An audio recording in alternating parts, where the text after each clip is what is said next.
What's going on, everybody? This is Drew here. Welcome you all to a brand new episode of Phoenix Down. This is Phoenix Down episode 102.6, and we are continuing our playthrough of Lost Odyssey. Today I have with me Matt. Hello. And yeah, trekking along here. I feel like I played a lot of this game, but didn't actually get far in it. Yeah, I had that same thought. I had at least two big buckets of time, one that was just a bunch of repeats and one that was needless grinding. Accidental, not even intentional needless grinding, because sometimes I want that. So, before we get into that, you sent me a photograph of your television screen. Would you like to elaborate on that a little bit? Oh, this was a bit of an issue where I ended up losing some gameplay, and I wasn't quite sure why. I had the unfortunate timing of being kind of in the thick of things and then getting a phone call, and I wasn't sure what to do, so I just paused the game and walked away. By the time I was done with my phone call and I got back, my system, my Xbox had shut off, and I was like, wow, that's not really what I wanted to do. I definitely was nowhere near a save point, so wonder what happened. And I turned it back on, and I tried to play, and basically that's what it said, is that I could no longer access the storage device, essentially. And I wasn't sure what that meant, so I kind of went through the standard menu and just clicked to select my cloud storage, loaded my game, and started, and I thought everything was fine. And then about 5 seconds later, it said, yeah, just so you know, you won't be able to save because we still can't access your storage device. So, how was that fixed? It was fixed by me just through the menu, shutting the system off and restarting from my last save point, which killed about an hour of gameplay. Oof. Yeah. Yeah, one of multiple times I lost some time on this playthrough. So, first order of business, go to your Xbox Series X settings and set it to never time out. Yeah, that would be helpful. That's one of the things. So mine will quote unquote time out, but it will just darken the screen and kind of pause the game. And eventually like my controller will turn off and it will say, please reconnect controller. And that's where I left it at. Yep. But your Xbox turned off completely. Yep. Certainly did. Yeah, definitely fix that, man. Yeah, it's in your settings. Yeah, this is the first game I've played on my Series X. I have not really played with any of the settings. I have not sort of played with any sweet new features. I am still hoping to get Game Pass and enjoy all that the Series X can give me, but at the moment it's just been my Lost Odyssey box, and I need to explore a bit more. Absolutely. So, they have quick resume. Quick resume, from what I never trust it because I'm a stickler for that kind of thing. People swear up and down by it, and I know it works. I don't know if it worked on Xbox 360 games that are being emulated, but on Xbox One and Series X games, you can totally just like go out of from the main menu and do quick resume. I know I accidentally did it one time playing Sunset Overdrive. And when I had totally forgot about it. I think it was like a couple of days later I came back to it. And then I turned on my Xbox and immediately my game was up and I was still right there in the streets with a bunch of zombies surrounding me. And I was like, huh, okay. See, I think I actually conditioned myself not to do that because one time early on in Lost Odyssey, I think I did that.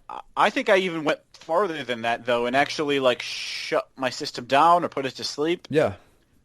And then picked it up the next day and made it to the next checkpoint, saved my game, and it told me like 12 hours had passed. And I was like, oh, God damn it. It was recording gameplay time the entire time it was suspended. So I actually didn't want that disconnect between actual playtime and in-game playtime. So I killed my entire gameplay session and reset to the last save point just so I wouldn't have those 12 hours banked on my gameplay clock. Matt, So because of that, why? here's how I've ended every single day that I play this game is when I'm done playing, I save, I exit to the main menu, Yep. then I load up a different game, which was a D&D game that I actually haven't played, but it was on sale a couple weeks ago and bought it for like $1 or $2. A D&D I load game. that game up only until it hits the menu, and then I suspend that game so that I'm definitely not recording any gameplay on Lost Odyssey. And it is a whole like complicated process for me to shut down my Series X. Okay, Matt, we're going to need to talk about this for a second because this is a little. It's hard. little- It's hard for me to stop. It's like It's- I'm conditioning myself not to ever stop playing this game because I hate having to go through like 6 steps to shut my system down. Oh my God! Just go back to the main menu, hit the Xbox button, select. All you have to do is select Lost Odyssey from the menu, and just say "Quit game." That's all you gotta do, man. Yeah. I really wanted that whole quick resume thing until it was messing up my gameplay time. What is the D&D game? I'm just curious now. I think it's called like Chronicles of Mistara. Oh yeah, Mistara, dude, that's a fantastic game. That's a beat 'em up game. Yeah, it was like $2. So I was Yeah. like, definitely gonna buy this. Yeah, there's two of them. I think they came in a I think it's bundle. got both. Yeah, Yeah, yeah. it's the bundle that I got. Oh, it's fantastic. Those games are great. Capcom make those or Konami? I wanted to say Capcom. Okay, I can't remember, but I think yeah. it was. Anyway, back to Lost Odyssey. That's Yeah, that's my Lost Odyssey shutdown process. so we're like complete opposites because if I let my game just sit there and the clock run up, I don't give a crap. I don't have a good enough memory, so I'm like, how long did it take me to play? I don't know. I have to check the clock. It's not that big of a deal. You can guess, boss. Yeah, fair. I don't care if you put 40 hours in this game or 250. Yeah, maybe it's a weird CD thing. I don't know. That's okay. You do you, man. Anyway, gosh, last we Do you left. know the amount of time I used to spend inputting time into Raptor to track my gameplay? Holy crap, did I spend a lot of time with that. Yeah, I remember Raptor. Man, gosh, you bringing back 2008 again. And it would like with the Xbox, it would always record the gameplay automatically, or PC it would, and then yeah. it wouldn't on the PlayStation. And since I was spending most of my time on the PS3, it was a lot of time of being like, yeah, I can only play for exactly 2 hours so I can record my time. It can't be 2.5 hours or I'll, my tracking will be off. So Yep, I remember that. yeah. Too OCD, I guess. I also, it could do like a custom tweet for you. Yep. And I had mine set to how outdated is this? Kudo Sedona, who was the lead of the Connect part of Xbox, he did that presentation showing off the Connect, and he said, "Do you ever wonder what the bottom of an Avatar shoe looks like?" And he's supposed to show the Avatar's shoe by lifting up his leg, but it does like a weird like contortion thing. And he goes, "Well, bam, there it is." And that was a running joke with me and my friends. And so I set it up to every time I play something on Xbox, it would say, "Ever wonder what the bottom of a Lost Odyssey looks like?" Well, bam, there it is. Gosh, how stupid. How stupid.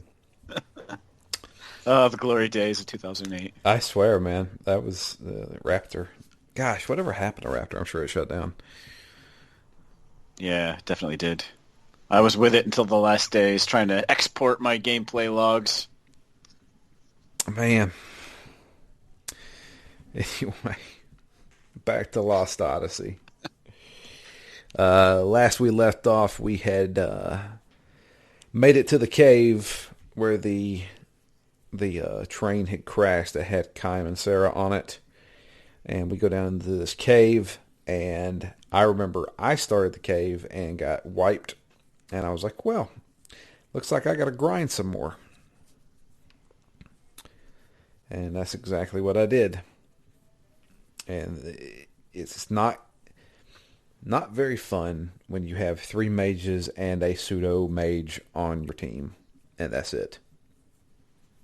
Pseudo mage being mech. Yes, because he's not strong enough to be a tank.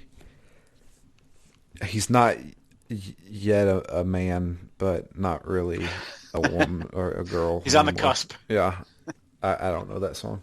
Anyway, I do still find this game very strange in the way that I don't feel like it distributes attacks. I feel like it picks who its least favorite party member is and just bashes them. I feel like yes, I'll have 4 or 5 enemies in a row attack one, and I don't know if it's because they have a personal grudge against Mac, let's say, or if it's because he's charging a spell that has triggered them to attack him. I don't know. yeah, I had the same thing with Cook.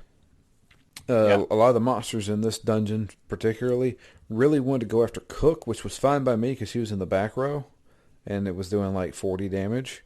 But Yeah. they would constantly barrage Cook, and I was like, "That's weird," but I'll take it. And yeah, I don't. It's gosh, this game like some of the. Did you get a sense though whether you think that was did did Cook do something to trigger that or Not that I know of. I think the only thing I could think of was that the game realizes that's my main healer, and they wanted to take out my healer. yeah, because I almost could have sworn that it only triggered once she would do like a Zephyr. Once she was like charging a Zephyr, that would trigger them to all attackers. So I thought maybe it was, her state of either a big heal spell or a big damage spell, that being the kind of thing that would trigger it. But I was never really sure. Yeah, I don't know. I honestly don't know. But that was. I did notice that they were constantly going after one person, and I was like, that's really weird. But there is an enemy later on in the game at the ancient ruins, I think, or I can't remember what the place is called. Those freaking frogs. Those friggin' frogs The ones that jump and like body slam you? yeah, and do Yeah. 2,000 damage to you. Yeah, those are big boy frogs. At that point, I was like, Tolton, get into my freaking party and give me persistence. Yep. And that's exactly what I did. I put persistence on every single one of my immortals, and I'm not playing that game anymore. I have quickly started grinding not for levels, but grinding for skills. Yep. Yeah, absolutely. That's what I was doing kind of mid-game. That was the only thing that mattered. I really want to expand out these key skills so that everybody has access to it when it's needed. Yeah. Because, man, this game, when it wants to throw a gate at you like that, it certainly can. Yeah. And these are regular enemies that you're going to run into constantly that can completely wipe out your front party. And I'm just like, gosh, this is just a freaking nightmare. And they throw 3 of them at you at a time. I'm just like, what? Anyway. So, going through this cave, most of these are like lizard guys that are fire-based. And I swear, I don't know why. There's only 4 friggin' elements in this game. But for the life of me, I can never remember which one's weak to which, except for fire's weak to water. And I'm just like, all right, what's the ground? What's ground weak to again? And I'm like, is it wind or it can't be water? And I'm like, I have to constantly go to my phone and look up the elemental chart. There's only 4 in this game. I can't remember them to save my life. But it doesn't really matter because after the ancient ruins, I go get me a spell that was suggested to me by Chad that I don't care anymore. And I highly suggest, Matt, you go get it as well. but I will get to that in a minute. So we go down this cave. There's basically two sections to this cave. A lot of like heat geysers that we got to Yeah. avoid. Yeah, have to avoid. The game likes it. I mean, we had ice geysers in the snow plains. Yeah. Now we've got heat geysers in the caves, sure. Seems to be a thing it likes to do. And then the later part of this area is the poison mist that you have to walk through.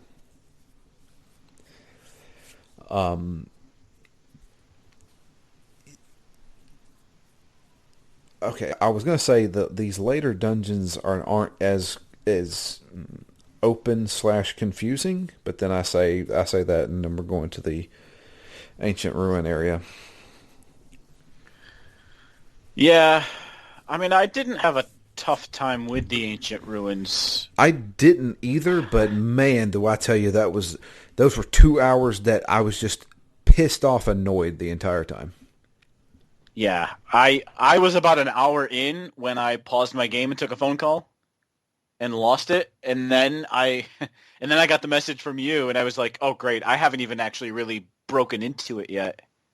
And so once I do, I was almost like, "All right, now I don't even want to start this game back up again because I just lost this time. I'm pissed because of that." And then I'm thinking out about how hard this is going to be. So yeah, the ancient caves I kind of had a roller coaster of emotions with. Anyway, so yeah, we finally find Kamsara. They are frozen solid in a block of ice, and we get attacked by a ice elemental. The what was it called? This the ice magical beast. I Yep, Ice think Magic Beast, ice magic beast. Puppy Monkey Baby. There you go. And the fun thing about this one is that as soon as the fight begins, it starts off with reflect, which means every single magical ability I shoot at it, it reflects back to me and does no damage to them. Yep. And I have 3 mages and a monk in my party. Talk about a battle of wills here. Yeah, the number 'Cause of times I also said, well, maybe a physical, like maybe force will get through. nope. Like, no, definitely doesn't. I'm like, well, shine, that's a different kind of, it's in white magic. Maybe that'll get through. I'm like, nope, definitely doesn't. So we have to rely on Mac to do all of the damage. And, well, like I said, Mac's not powerful enough to be an attacker. Yeah, And not straight away, although later on, and I found out how much better the offensive characters get, the physical characters get when you give them powerous. Whew. yeah, I They pack a punch at that point. my thing is does any of this stuff stack? So Power Us plus like Power Drink, does that stack? Uh, See, I don't know how the mechanics of this game work. It's like I've been saying, like with where's the stats for speed and intelligence and stuff like that? It's not in this game. yep. The only time I saw it is it later on in this game. You get the ability to. It's like ultimate analysis. Yeah, that's Ced's ability. Yeah, I could swear that I was looking at characters and I saw every buff and debuff under the name, and I thought that was really cool because I haven't seen it in the rest of the game. Yeah, that's definitely something that showed up. Yeah, that's super helpful. I wish it was here. I wish you could find it normally Yeah, somehow. I'm sure it's out there. It's probably one of the side quest things. Yeah. So we had to fight this thing. I didn't die to it, but it was just a long, long battle. Yeah, same here. I didn't think it was all that hard, but yeah, it definitely dragged on. Bunch of anti frozen skills is what I used. But yeah, we killed the magical beast, and the ice melts, and Kaim and Sarah are deadish. Not really though, but they Mac and Cook pray to Lyra, and she comes and resurrects them, I guess. Right? Yep. I mean, Yep. I guess that's the best way to describe it. And so we are now reunited. Now all we have to do is find Seth and Tolton and Ced, which for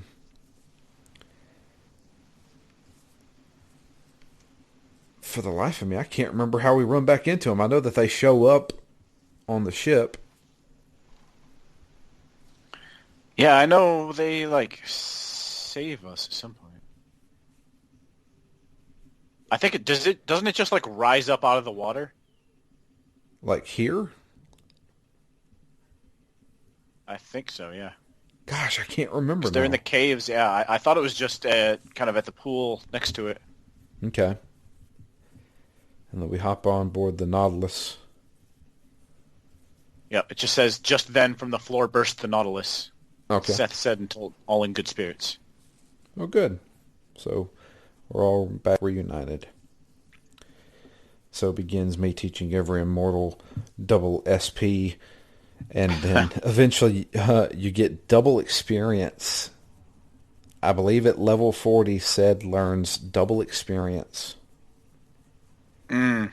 And that is chef's kiss right there. So, but yeah, so next order of business, we got to go back to Namara. Since the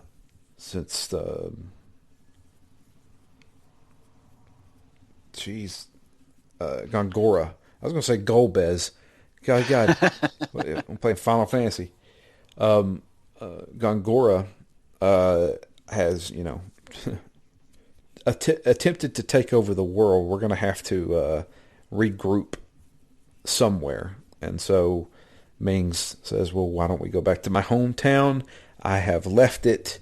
I have no idea what's happening there. We need to get back there. So, got to go to Numara. There's a problem. The Nautilus, as powerful as it is, cannot handle the hypercurrents. the hypercurrents. Is that what they were called? Yep. And so if we try to go across them to get to Namara, we just get pushed back. So we need some more juice. We need some magical energy to power up the ship. This is where I always feel awkward because I'm like, yes, the game is expanded, and I'm like, well, shit. Now I don't know what to do. Immediately, as soon as I'm given this nugget of freedom, I'm like, I don't know what to do. This game does not tell you what to do. You get a cutscene saying we need to go to Namara, and then you're like, oh, I can't go to Namara. Yep. All right, where do I go? So this is when I proceeded to waste a whole lot of time by just kind of floating around in the Nautilus, and then, I'm like, all right, well, I'll just head for the land, and then something will trigger. Nothing did, so I'm like, well, I'll just kind of go along the coast for a while, taking the sights, see if at some point something will trigger. Nothing did. So then I finally was like, all right, well, let me bring up the map, and I'm like, aha, there are multiple things blinking. So one of these has to be where I need to go, so I just looked for the brightest blinking thing and went there. And it turns out that was not of much help, because that ended up taking me to a set of caves that were just called like the Terrace Caves, I think. Yep, I went there and realized this is not where I need to be and left. Yep, I realized that after I wasted about an hour in there, figuring that because you keep going up, and I'm like, all right, so this is pretty clear. I start where we've landed, and I'm pretty sure I found essentially every chest in that area, but I couldn't figure out where, what was the point? Where's the end boss? Where's the big treasure chest that's going to get me something that's critical to the game? And eventually I gave up, looked it up, and it said, yeah, there is nothing in here that's critical of the game. It's just a random dungeon. So yeah, I wasted some time there for a while before I just said, all right, just tell me where I need to go. Yeah, you texted me that, and I was like, I'm going with the FAQ. And so I looked at the FAQ, and it told me exactly where to go. Yeah, smart, And very that's smart. exactly what I did. So we go to the ancient ruins. Let's talk about the ancient ruins. The ancient ruins are the place where those frogs are that will do 2,000 damage to a single character. And I'm like, God bless it. I am not happy. The ancient ruins is also a place where there are multiple floating platforms that you have to use to go across. So it is basically like a little mini maze. On top of that, there are platforms that you cannot use while you're standing on it. So we decide to once again split the party. Yeah, with no choice on party composition again. Exactly. So we got the grand we got the grandparents and the grandchildren in a party, and then the ragtags of Ming, Cook, no, Ming, Jansen, Tolton, Said, and Seth.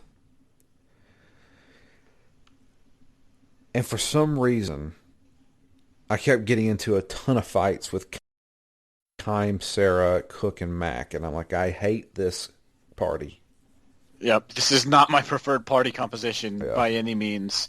And also, I just, this is fully on me, but I just kind of forgot again that I should probably just flee some of these fights because I went through some of these fights and with them especially, it's mage heavy. They're not terribly strong characters, and I burned through essentially all of my SP pretty quickly on my MP, I guess.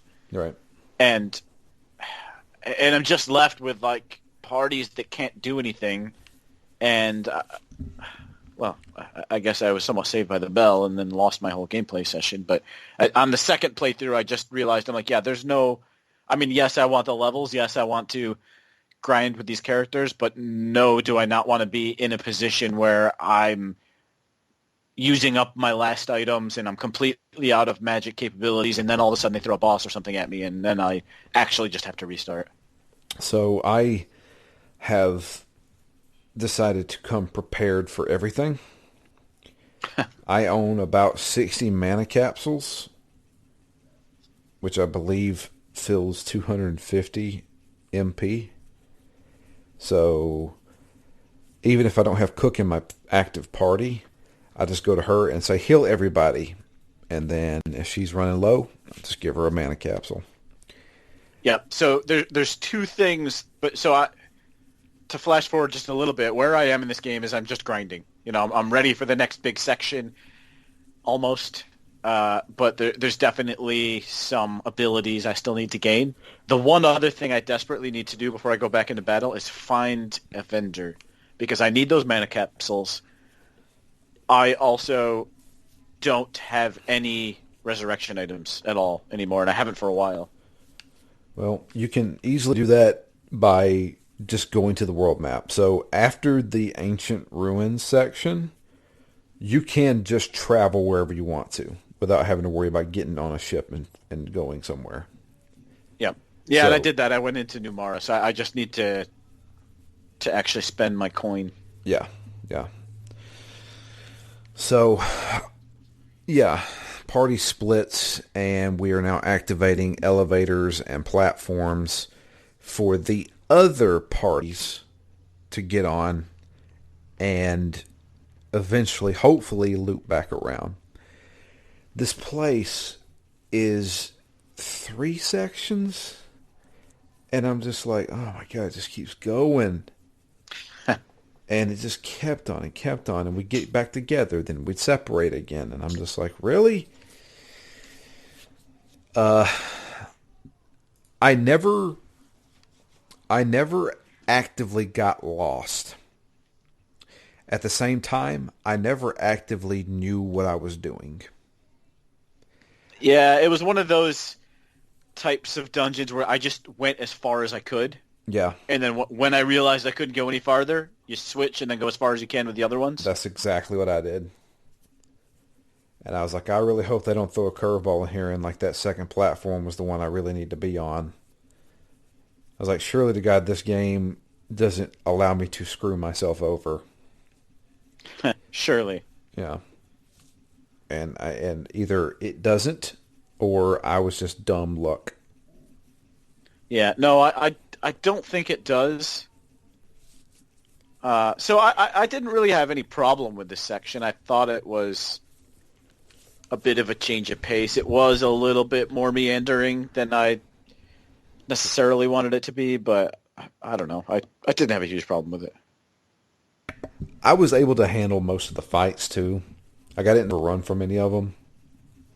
So that was the reason why I got Kime pretty high.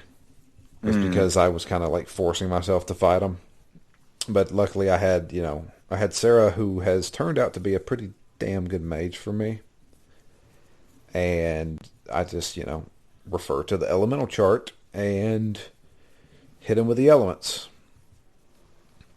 Um, but needless to say, after we make it through this entire place, uh, there is this magic stone.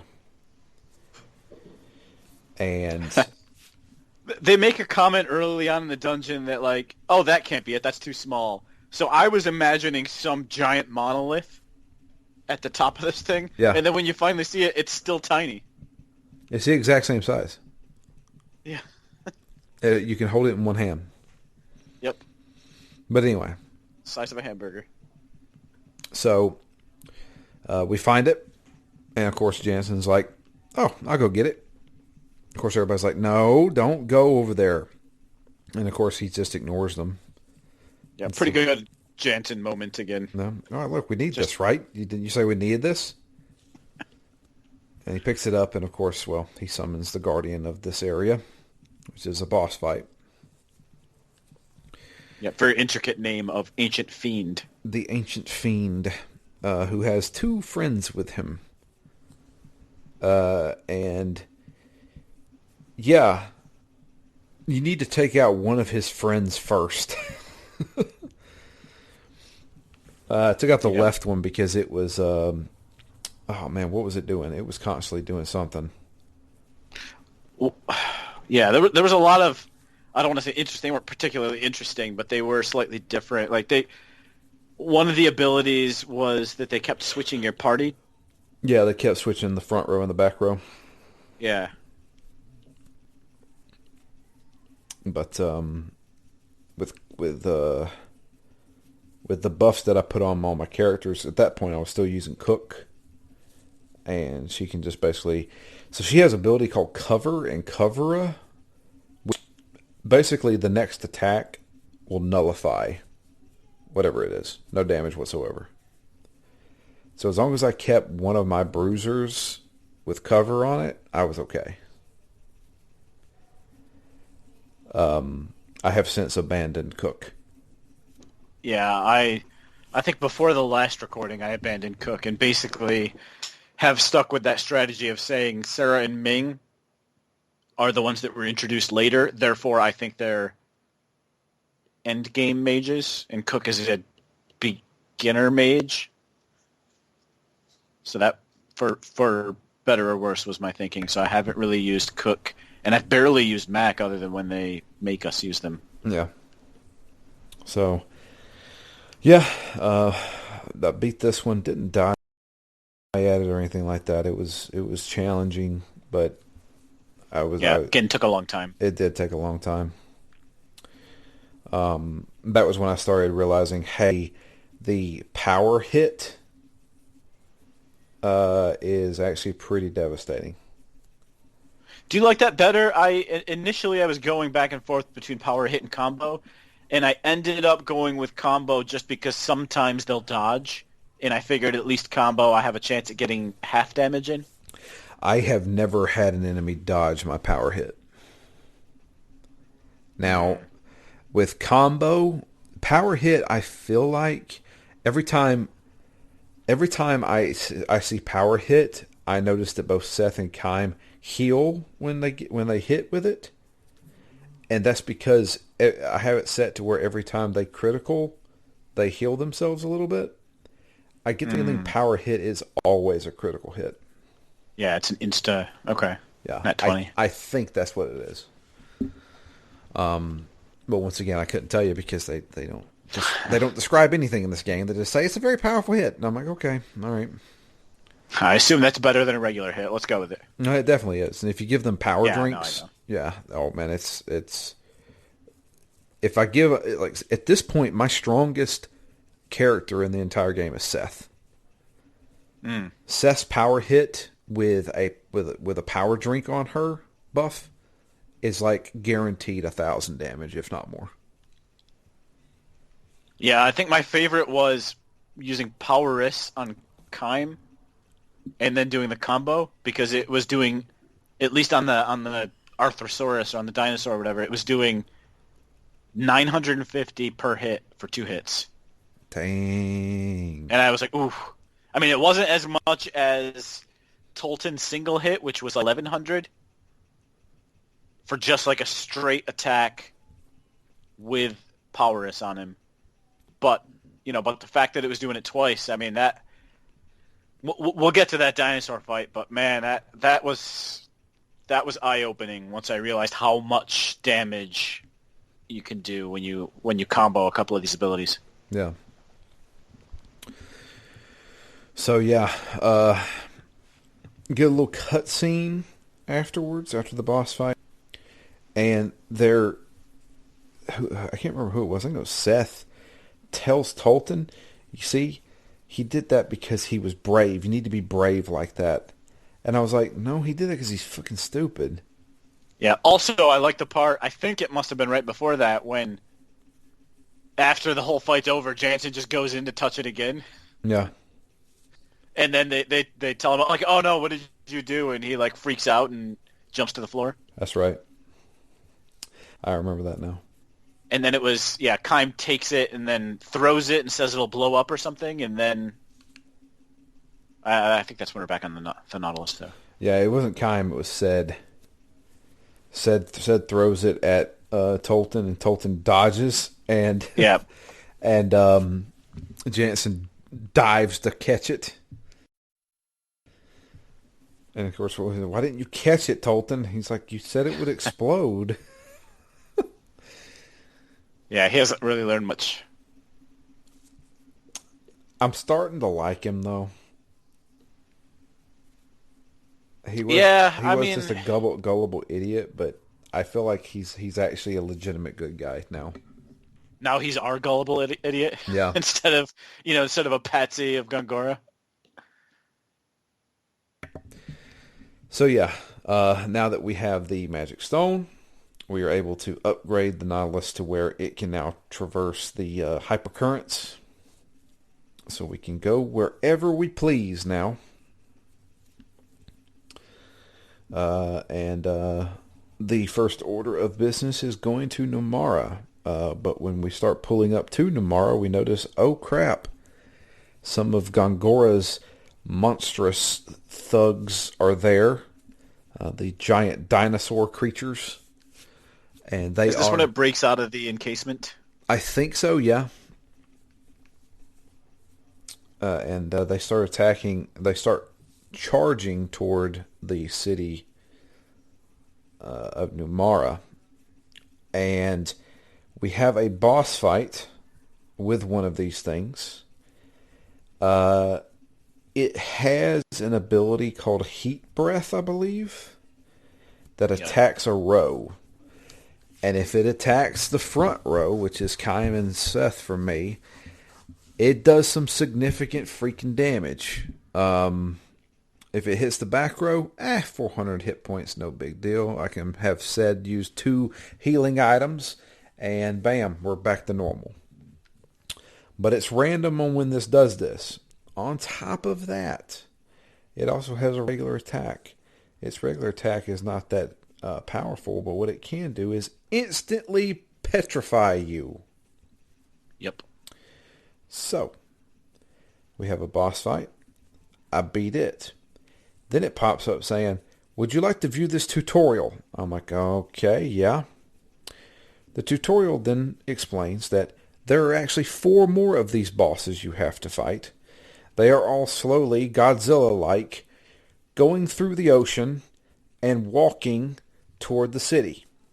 If one of them reaches the city, it is game over. You can fight them, or you can stop them in their tracks for a while. Try putting them to sleep. Okay.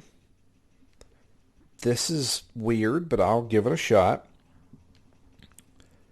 So, I start off. I go to the first one I can run into. I put it to sleep. I leave. Flee the battle.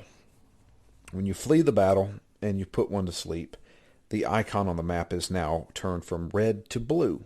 Blue means that monster is asleep. You can then move on to the other monsters that are still advancing, put them to sleep, and then deal with one at a time. Okay? Also, any damage that you do during a fight remains there even if you flee the battle and come back. So, during this time, because I did this 3 times. Yep, me too. On the first time, I would sleep. I know, 100% know, I slept him with Sarah, and when I left the Oh, battle, that sounds different. the icon... Slept in with Sarah. Yeah. When I left the battle, their icon was still red.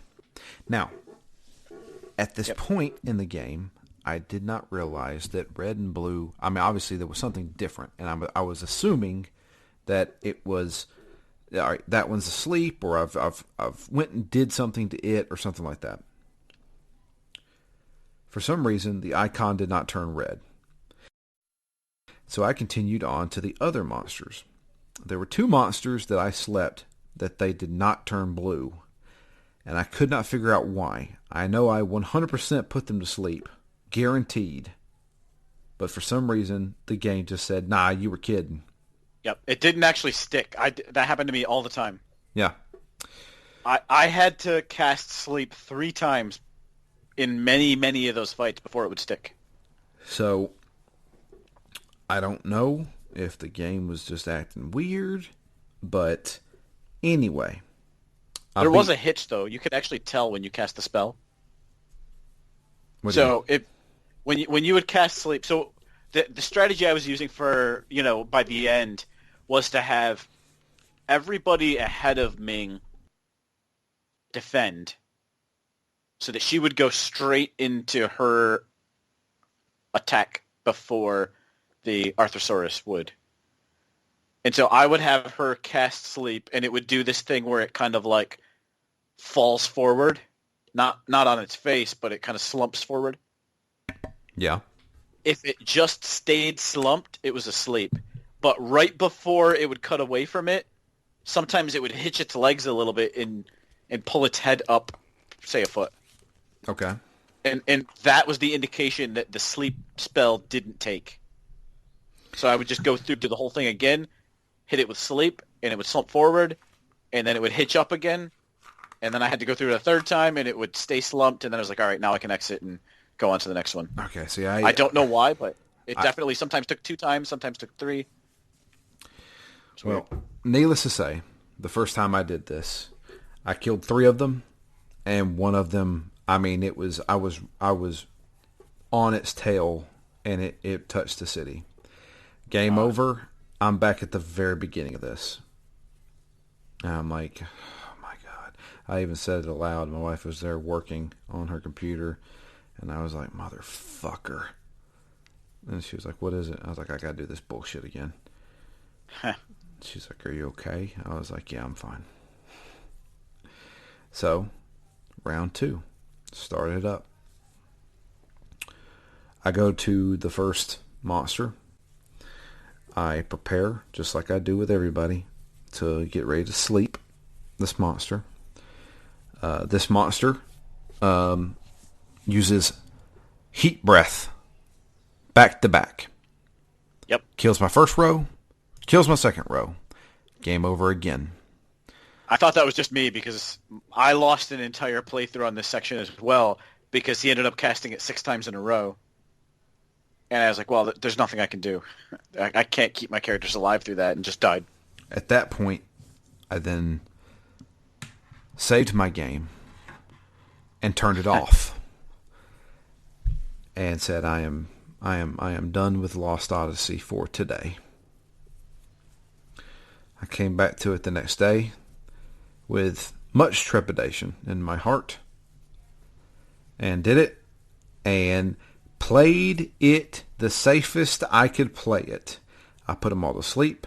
I attacked one of them. If I saw one of them turn red, I would immediately put that one to sleep and flee and go put that one back to sleep. I was done playing games with this game. So I was able to beat it. Yay. See, I died the one time because it killed me. The other time I had to reset this section was because one of them made it all the way to the city. But that was because I had gone through and put 3 of them to sleep and started fighting the 4th one. And I just wasn't doing enough. I was definitely winning the battle. But by the time I was done with that, 2 more of them were already awake. Moving. And so I went back, I put 1 to sleep.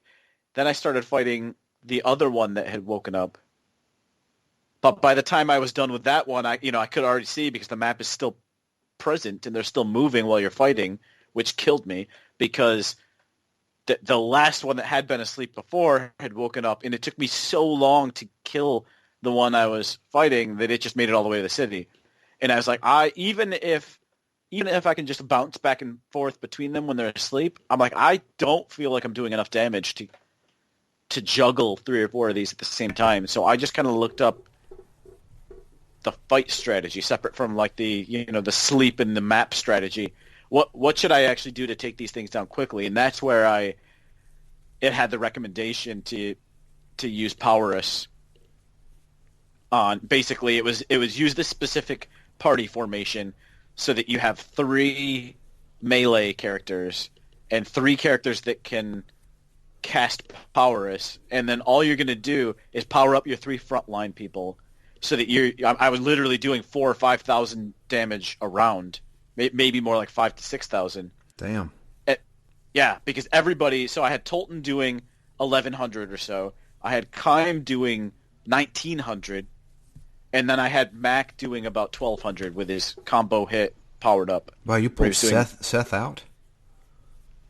Yep, didn't have Seth at all. Didn't use Seth at all for the section. Wow, nah, she's my heavy hitter.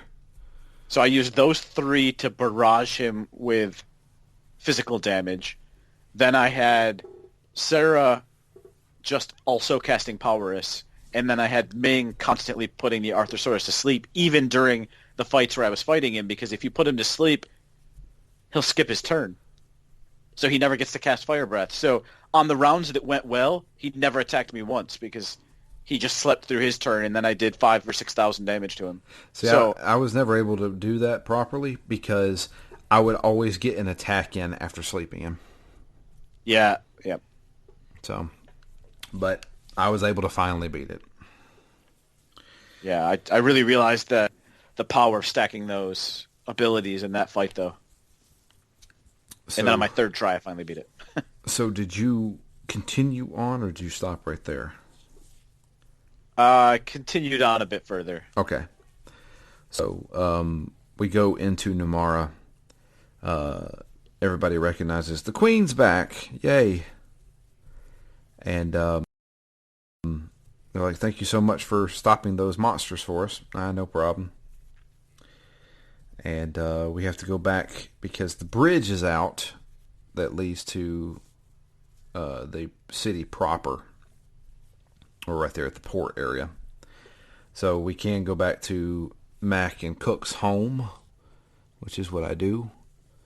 And I go there and rest. And when you do, you get a cutscene saying, okay, Ming, I have to go see my people. I have to go and see what's going on in the palace. And we hear that Kansas, Captain Kansas over here, the general that ran us out of the city before, has pretty much taken up shop and is running things. And, well, we can't have that. So, there's two things I need to mention. The first one being a cutscene that I cannot remember where this cutscene took place. I want to say it was after we got Kaim and Sarah back and we were back on the Nautilus. There was a cutscene from the past. And that scene was all the immortals, including Gangora, in this chamber of mirrors. And they mentioned that as long as we're here and as long as the mirrors are here, magical energy will continue to spew onto this world and make it more powerful. And everybody seems to be good with leaving, with the exception of Gangora. Gangora's like, nope, we don't need to leave this world, because if we leave, the magical energy goes away. And apparently he's got big plans for that magical energy. So everybody's confronting him, saying, nope, not doing that. And he's like, what are you going to do? We're immortal. You can't kill us. He's like, nope, but I can do one better. And he casts a memory loss spell on them. And that's where they forget everything.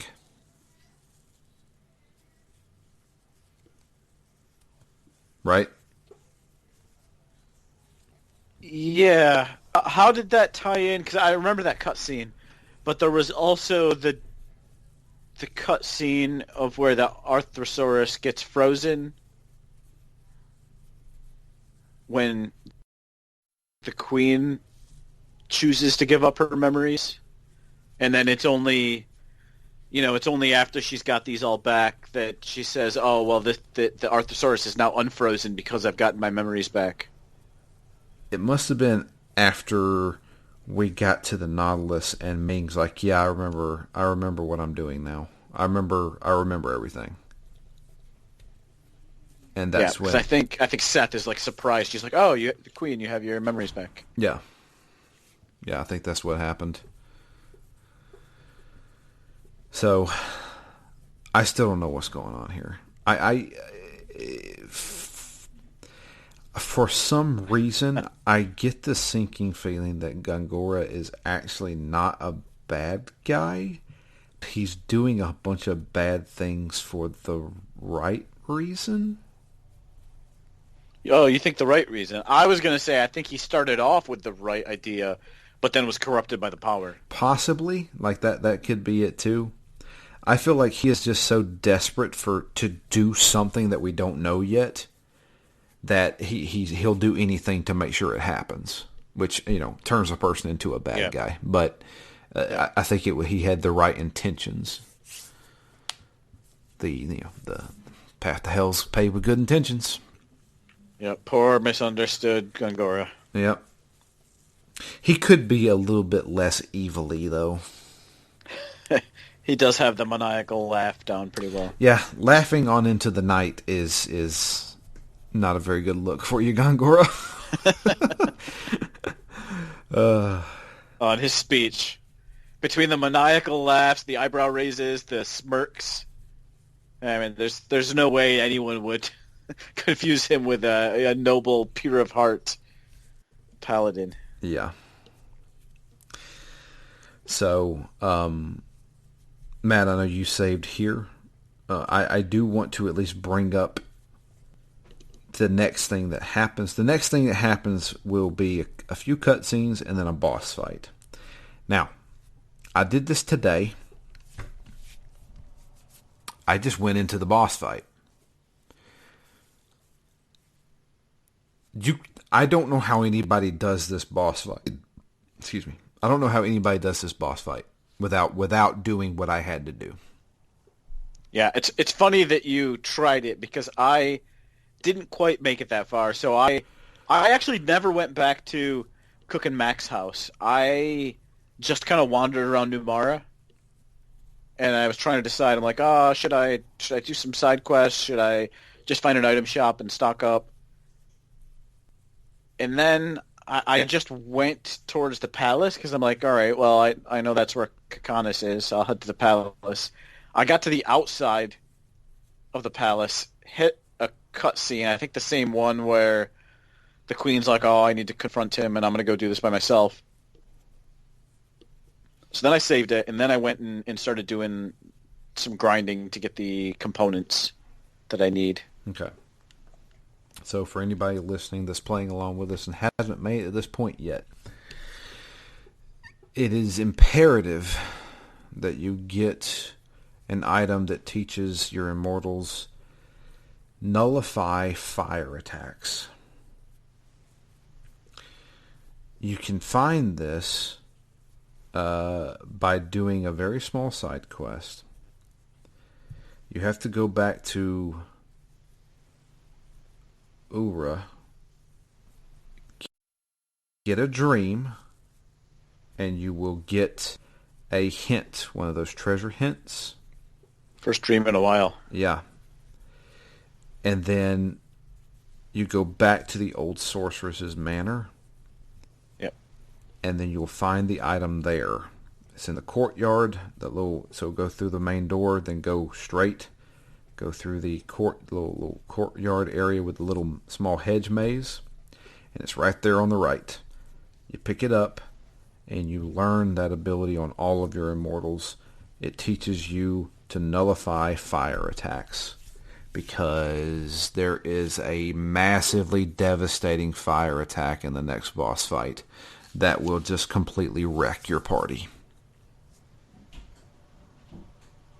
So, just FYI. Yeah. I need to give that to the rest of my characters, and I also want at least one or two more to pick up Persist, and then I'll be ready for this next fight. That's true. Yeah, Persist is also very nice as well.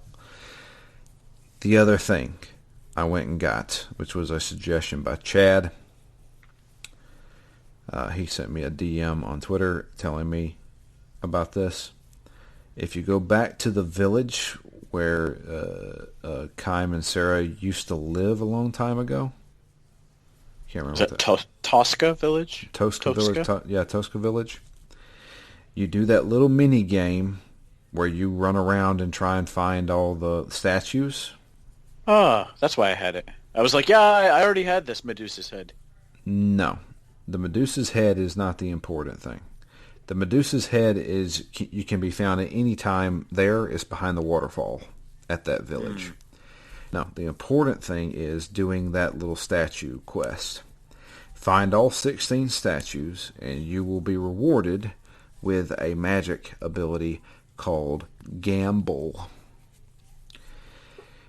Now, Gamble is a level 2 spirit magic attack.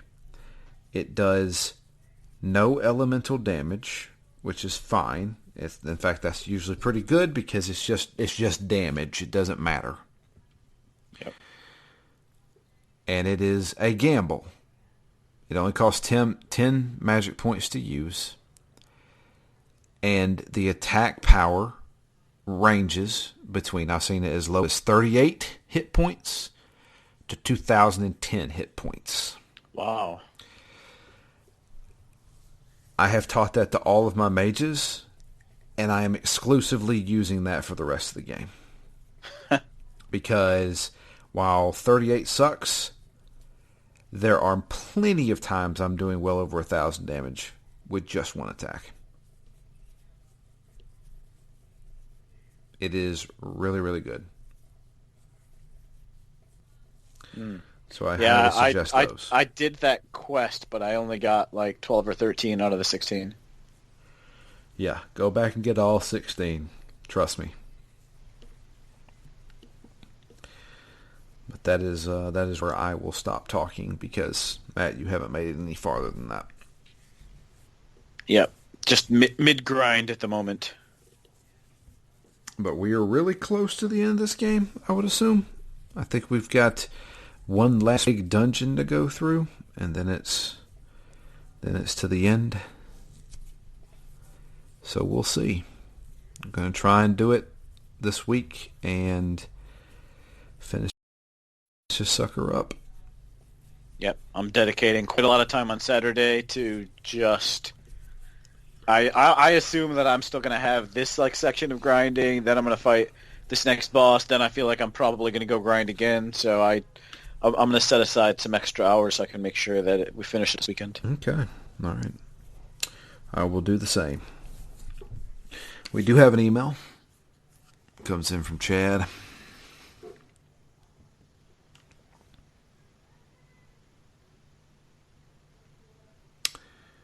Let's see here. It is labeled Lost Odyssey, so fitting. Yeah, it's appropriate. It says, howdy crew. Sounds like you all are just getting around to Disc 4, and I don't think there is a whole lot to say at this point, since it's mostly dungeon crawling up until the end. I clocked about 8 hours from the point of no return on Disc 4 to the finale.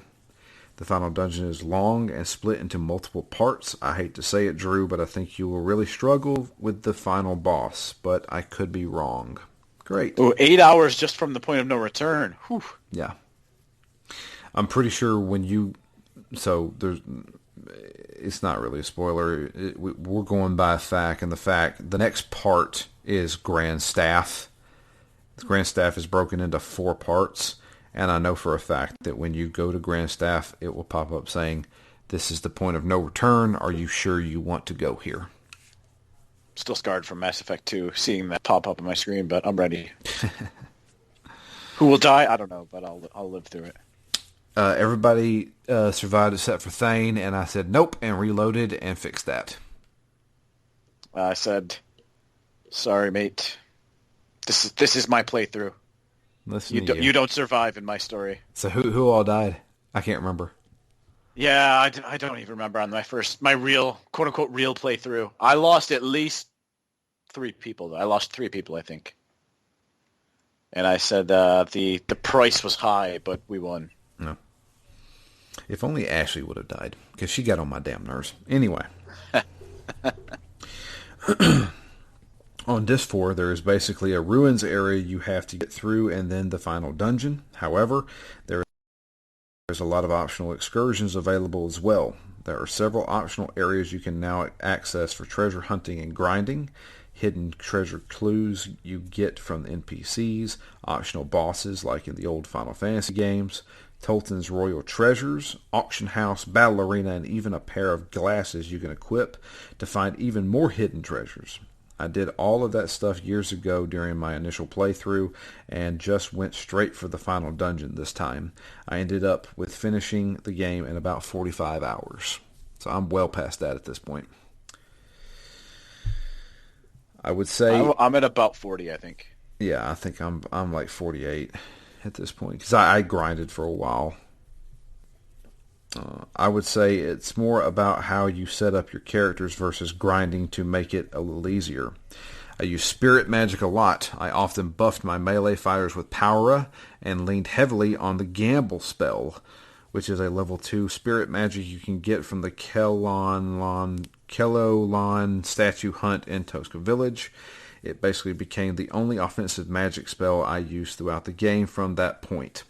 When used by powerful magic users, it doesn't take long to cast, only costs 10 MP, and is a non-elemental, so the enemies couldn't buff against it. It takes about 15 minutes to get, and you should be able to revisit Tosca at this point. Hang in there. You are almost done. Till next time, Chad. It's actually a very underrated benefit of it, I would say, the fact that it can cast quickly. Because the number of times that I've been in a fight and those casting times are already long for the powerful versions of the spells, the ones that cost like 40 especially, But then, but then they get bumped even longer when you get hit, I think. Right? It like knocks you down on the priority order. So it just takes ages to cast those spells. So the fact that it, costs 10 and casts quickly is almost as much of a benefit as the damage output itself. Well, I've never found the return on big spells to be that great. Yeah. The only good ones, I had a few good ones. I was casting Grounda on the Arthrosaurus. Maybe that thing was just weak to everything. I don't know, but all of my best like damage outputs have been in that fight because at the end when I had Ming casting Sleep, I had Sarah casting Groundus, I think, and it was doing 800 damage. So the each one of the Arthosauruses was a different element type. Huh. So I just brute forced it. Yeah, you had to switch up the elements, and that just that's why I kept referring back to the elemental chart. Yeah, that seems like the right way to do it. So, that's it, though. What do you think? Do you think we're going to get a decent conclusion here?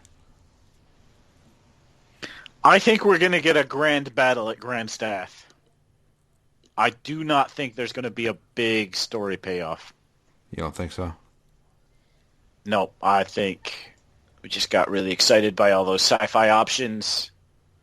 I think there'll be a reveal. I don't think it's going to be super interesting. That's my bold thought of the day. I don't expect much. Just give me one good Gangora scene, and just give me that, and and a really big battle to end it. And I'll call that a happy ending. I was thinking. I thought you were just going to say, "and a really big snake." Yeah, one giant snake. That's all I ask for. Is that too much? Yeah, I want a big cobra with Gongora's face on it. That's all I need. What if? Hear me out here. What if Gongora in the final battle turns into a giant snake? What if he morphs into a giant snake with his face on the head of it? That'd be great. That would be a great way to end it. And then they just say screw it, and they play the boss music for Blue Dragon. This is the beginning. I will certainly take this over Blue Dragon any day. You know what? Now that I'm thinking about it, yes. I thoroughly enjoy this way more than I did Blue Dragon. I don't think Blue Dragon was a bad game. I think Blue Dragon had some horrible friggin' characters. Yep. I think it had some horrible characters. I didn't like the art style. And everything outside of that was okay. There you go. Whereas this game actually, has some things that raise an eyebrow or six if you're Gongora. Sure. And it has some things that aren't great, but it has other things that are really great. Well, I guess we'll see next week. Yeah. I'm excited. So if you would like to send an email, and next week will be the final episode, or at least I'm 90% sure it will be. Make sure you send those emails in next week. It's drew@ztgd.com. You can also tweet to us. I am at Drew Leachman. Matt is at REMGS, and the podcast itself is at ZTGD Phoenix Down. But yeah, there you go. We're on the home stretch, baby. We're gonna be cruising right along. It's the final countdown. The final countdown. But that's it. I appreciate everybody listening. Until next time, I am Drew. And I'm Matt. And we are out of here. You guys have a great week, and we'll be back with the continuation and conclusion to Lost Odyssey.